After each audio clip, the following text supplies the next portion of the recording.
The inevitable has finally happened. The Israeli occupation has admitted that more than 70,000 Palestinians have been killed in genocide in Gaza. For over 2 years, the world watched Israeli officials openly lie, attempting to discredit Gaza's Ministry of Health by branding it as Hamas-run and dismissing its casualty figures as propaganda, only for Israel to now concede that it has in fact killed at least 70,000 people.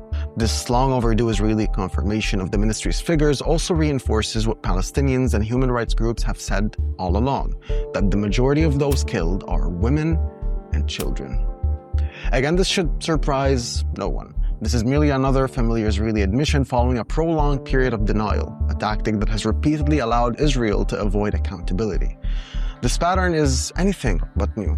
It is, in fact, a well-documented hallmark of how Israel responds when accused of mass violence and war crime. Time and again, the first reaction is categorical denial.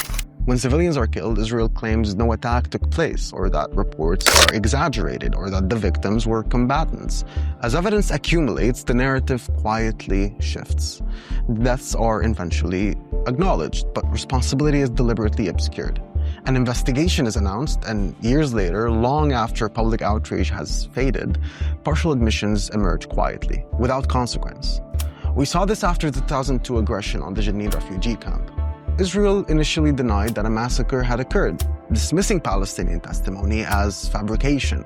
Only later did Israeli officials acknowledge that dozens of civilians had been killed, after independent investigations directly contradicted the original denials. The same playbook was used during the Israeli war in Gaza in 2008 to 2009.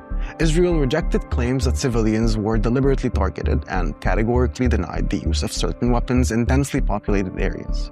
Subsequent Israeli military probes and international investigations confirmed widespread civilian casualties and the use of controversial munitions, including white phosphorus, in urban zones. Fast forward to 2022, Israel initially denied responsibility for the killing of Palestinian-American journalist Shireen Abu Akleh, shifting blame onto Palestinian fighters. Only after overwhelming evidence and sustained international pressure did Israeli authorities concede that an Israeli soldier was likely responsible, while still refusing any criminal accountability.